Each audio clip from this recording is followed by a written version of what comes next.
All right, everyone, what is up? This is Proof of Workforce Live. Today, we have the states of Bitcoin, an update.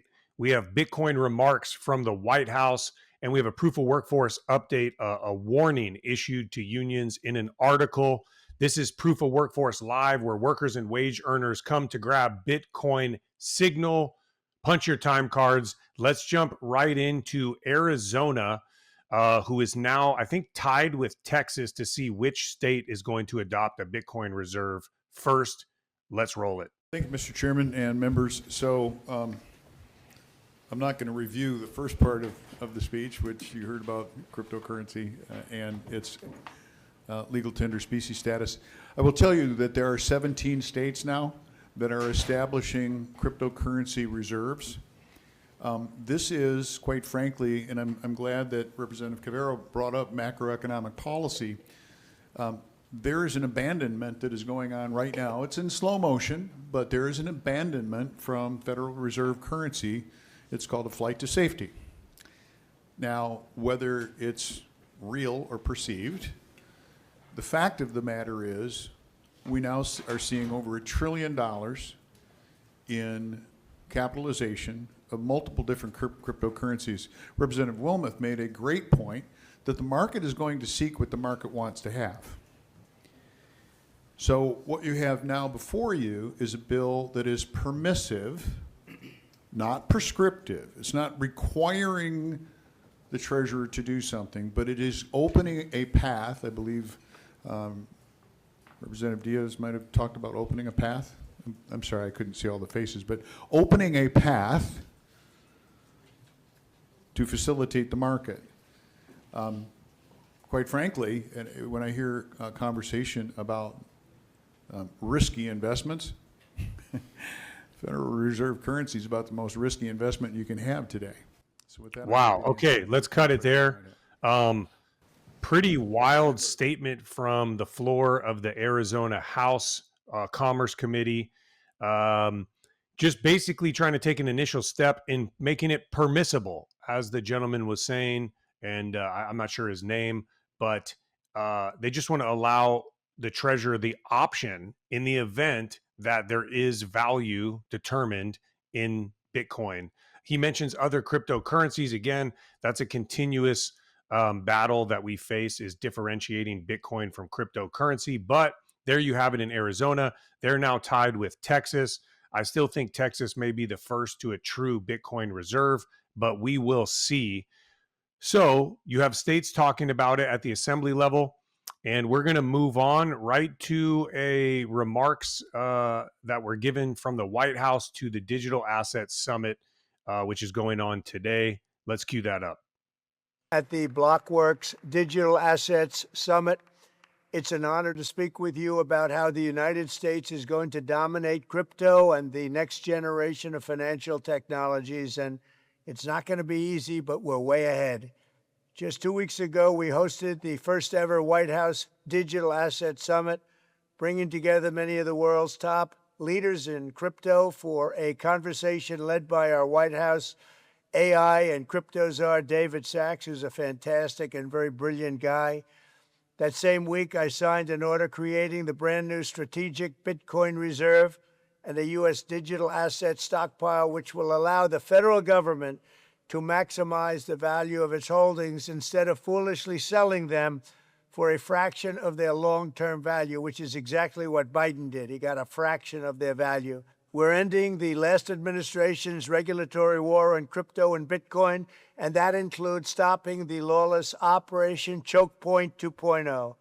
Operation Choke Point went beyond regulation, and I mean far beyond. It was a form of lawfare through government weaponization. Frankly, it was a disgrace. But as of January 20th, 2025, all of that is over.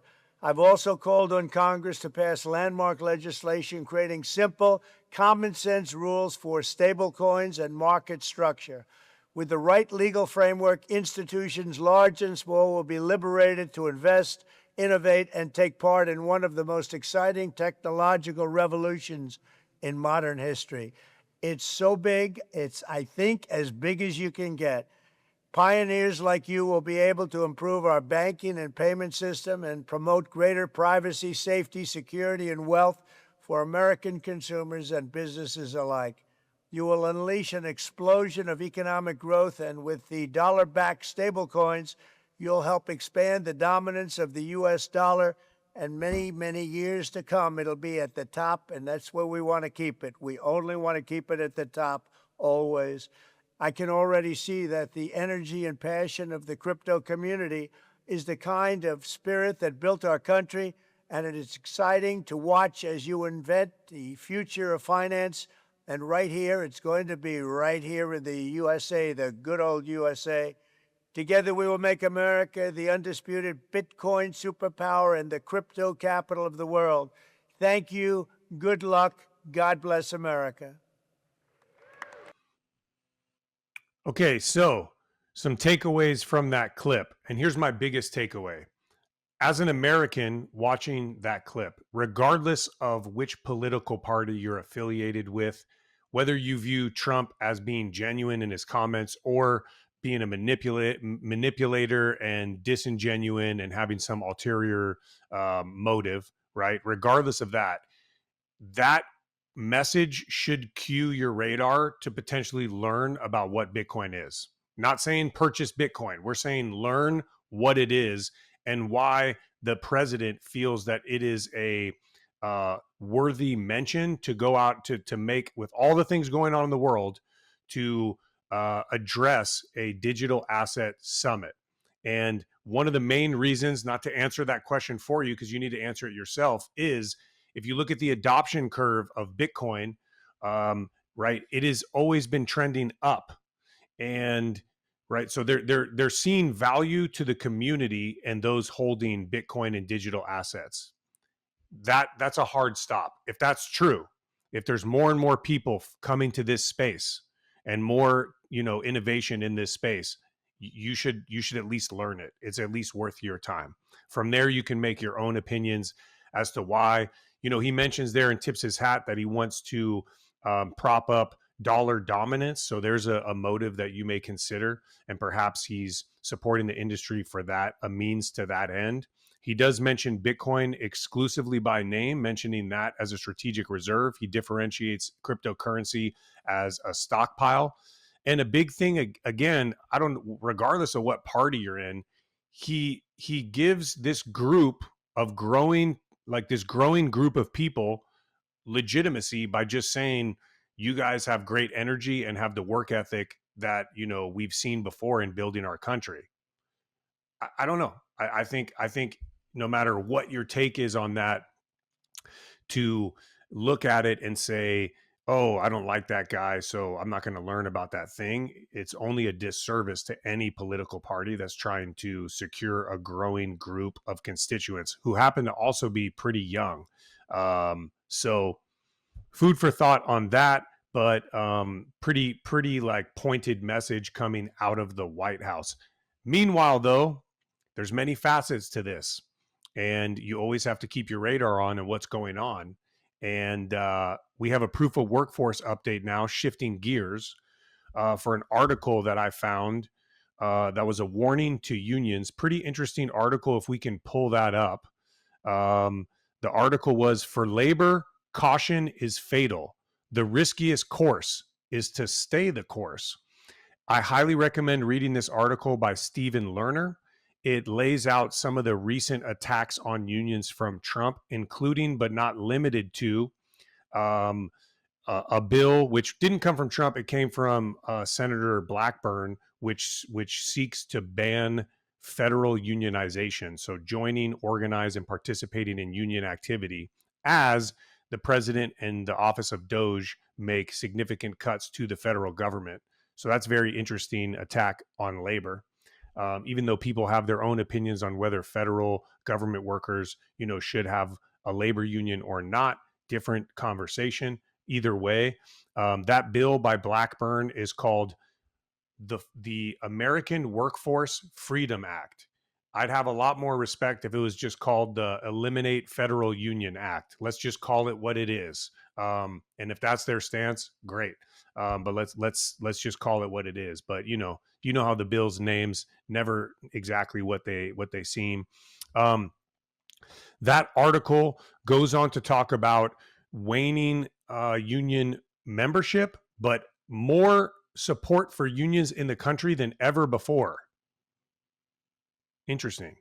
And it talks about how unions need to pivot and capture this support and really evaluate their mode of operandum, if that's a word, and figure out like what their pathway is. There's been a lot of crazy things happening, and unions have traditionally worked with the Democrat Party, but that's kind of shifted with this last election and how the vote turnout amongst workers was. The biggest takeaway from this article, and you all know me, I've worked a lot with trying to teach Bitcoin amongst unions and see the parallel values in common. But listen to this from this article. He talks about the need for unions to pivot and look at the environment as, anti-union stuff is happening. One of the anti-union things that we didn't mention that came from Trump is he appointed a traditionally anti-union attorney, part of an anti-union labor firm, to the National Labor Relations Board. I still got to do my homework on that to see if it's true, because just because an article calls someone or an organization anti-union, that's a very simple label to put on someone, and we don't know without checking their record whether that's true, but that's what the paper says. Do your own homework, don't trust, verify. But the biggest takeaway from this article is, in mentioning this call for unions to adapt and change and figure their playbook out for the future and deal with this, attack on different sectors of the workforce, the author says, who will lead this?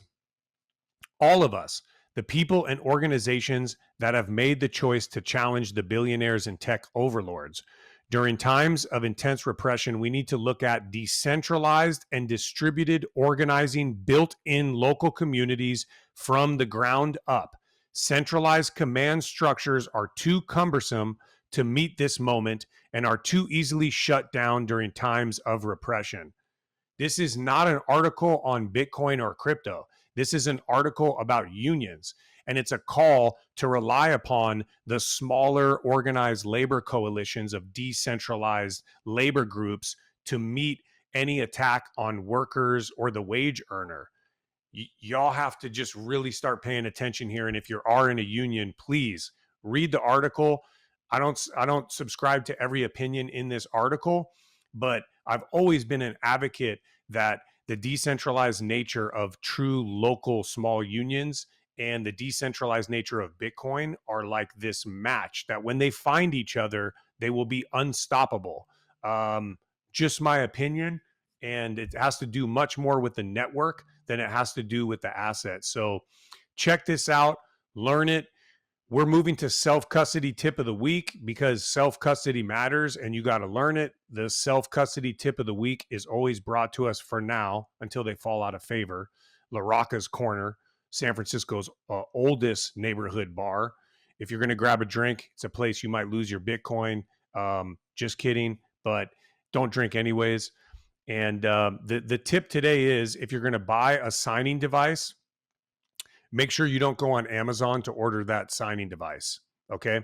Because you don't know what can get tampered with. You really need to get a direct shipment from a vendor, and you need to really get a signing device that has tamper-proof mechanisms in place, whether that's a package, a way to verify it, because you don't want someone tampering with your signing device. If you're at home thinking, gosh, this is why I don't want to get into Bitcoin because of self-custody, just remember that extra responsibility when you're setting it up, it comes into play when you're watching the news and there's a bank that has a liquidity crisis and people can't get their funds out of the bank. That's not a conspiracy theory. That's First Republic. That's Silicon Valley. Talk to some people that bank there. This can happen. Learn self-custody. You don't have to, necessarily buy a bunch of Bitcoin to learn self-custody. You can learn self-custody with like 50 cents worth of Bitcoin and learn how to handle it, how to hold it, move it around. So that is all for today. Y'all make sure you keep thinking out there for yourself. Don't trust, verify, And this is Proof of Workforce Live. I'm Don Bay. And if you are going to trade your time for money, please make sure that your money holds up over time. That's your life. That's your energy. That's your skill set. And cherish that and make sure you're getting a good deal. Stay strong out there. Stay organized. And we'll catch you next time. Later.